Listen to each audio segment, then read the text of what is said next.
Today's story is about one of the most haunted rooms in the world and what happens when you go inside of it. Now, this particular account is from 200 years ago, but the legend of what goes on inside of that room is still very much alive today. However, before we get into that story, if you're a fan of the strange, dark, and mysterious delivered in story format, then you've come to the right place because that's all we do, and we upload once a week. So, if that's of interest to you, please sneak into the like button's bathroom and replace their toothpaste with Novocaine. Also, please subscribe to our channel and turn on all notifications so you don't miss any of our weekly uploads. Okay, let's get into today's story. Late one evening in 1840, a 30-year-old British nobleman named Sir Robert Warboys stood next to 5 of his closest friends on the front porch of a townhome in one of the fanciest neighborhoods in London, England. The address of this townhome was 50 Berkeley Square, and it was one of dozens of these beautiful brick and marble townhomes that surrounded this big garden. The whole square had been built about 100 years earlier, and since then it had become one of the most fashionable places for the rich and famous to call home. However, Robert and his friends had not come here to rub shoulders with important people. Instead, Robert had come here to win a bet. So Robert actually was a nobleman. He was like this proper guy, at least on paper. But in reality, at least to his friends, he had a total wild streak. He loved taking on dares. Basically, anytime anybody, challenged him to do something, he would do it, especially if there was money on the line. But it wasn't really about the money. It wasn't about, winning money by doing these different things. He just loved the challenge. He loved the thrill of taking chances. So that night, on the front porch of this townhome, Robert turned and knocked on the front door. And then as soon as he did, he turned back and looked at his friends and grinned at them. And he saw some of them looked really excited and some looked pretty nervous. But to Robert, he was purely happy about how things were going so far. Because he knew, come tomorrow when this whole thing was done and he had won his bet, he would have a great story to tell. A few seconds later, the front door of the townhome swung open and this middle-aged man stepped outside.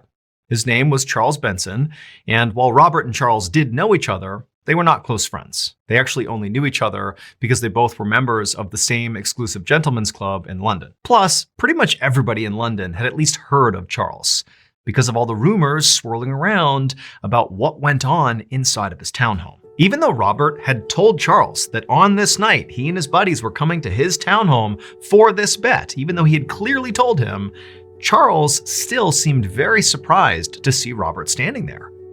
But Robert nonetheless was like, "Hey Charles, how are you? I'm here for the bet." And Charles basically didn't react. He just stared at Robert with this very concerned look on his face and just said, "Are you sure you really want to do this?"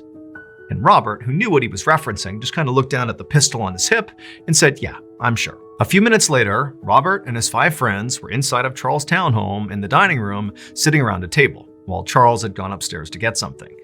And as they sat there, Robert kind of looked around the room at his friends, and he could tell they were clearly more nervous about this than he was. And so he tried to, keep the mood light by making some jokes and kind of downplaying what he was about to do. But it was like no matter what he did, he could just tell his friends were very uneasy about what was going to happen here. And then a moment later, they heard the sound of Charles coming down the stairs. And Charles, he came in the kitchen, still with a very serious look on his face. And he walked up to them and he reached in his pocket and he pulled out this old iron key and he placed it in the middle of the table. And as soon as he did that, the room went completely silent and everybody just stared at this key. And then Charles eventually broke the silence and explained to the group that over the last 10 years of living in this townhome, he had only used that key maybe 2 or 3 times total. And when the key was not in use, Charles said he actually hid the key just to make sure it never wound up in the wrong hands. But now, again with that somber look on his face, Charles looked over at Robert and said, "If you're really sure about this, the key is yours to take."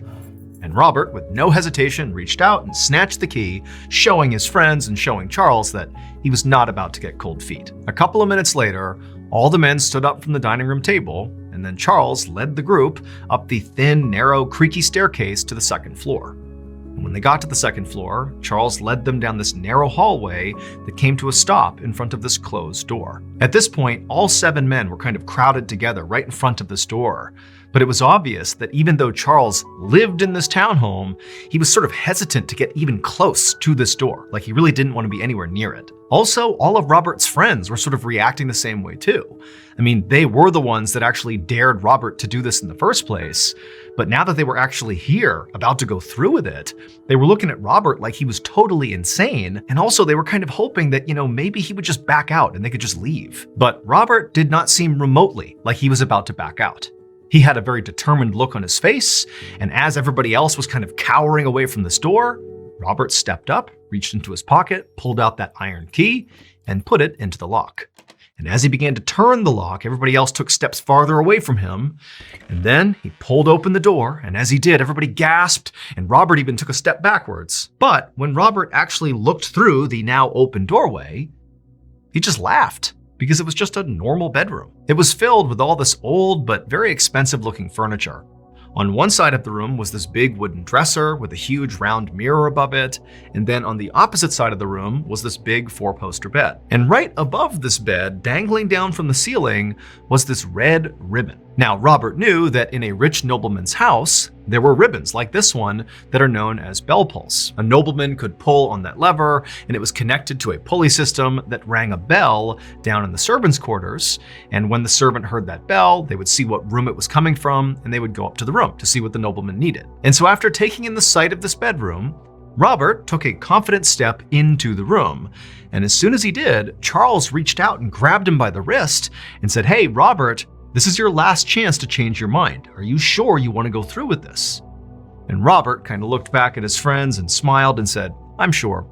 I'll see you guys tomorrow morning once I've won the bet." Then Robert released Charles's grip on his wrist, walked into the room, turned, shut, and locked the door. At this moment, Robert's friends didn't really know what to do. They were still sort of shocked that Robert was actually going through with this. I mean, even by his standards, this felt particularly reckless.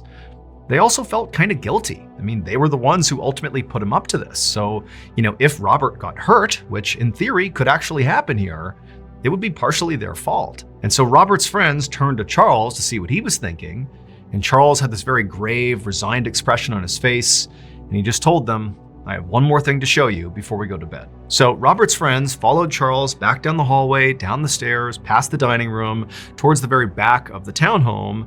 And when they got there, they found there was sort of like a studio apartment area back there. There was a kitchen area, a laundry area, and there were several beds. Charles explained this was where his servants lived and worked, but he had given them all the night off, because he knew it was possible that Robert and his friends would be here for this bet, and they would need a place to stay. Charles pointed to a space right above the beds where there was this row of all these bells in a horizontal line. Each of these bells were connected to various bell pulls throughout the house, and he pointed to one particular bell and told them that that was the one that was connected to the bell pull in the room Robert was staying in tonight. And so he said it was their job tonight to constantly monitor that bell all night. So somebody had to be awake all night listening to that bell, because heaven forbid if Robert pulls that bell, that was going to be the signal that something bad had happened in that room. And so their job was basically to be on guard all night to potentially run up and rescue Robert if he needed it.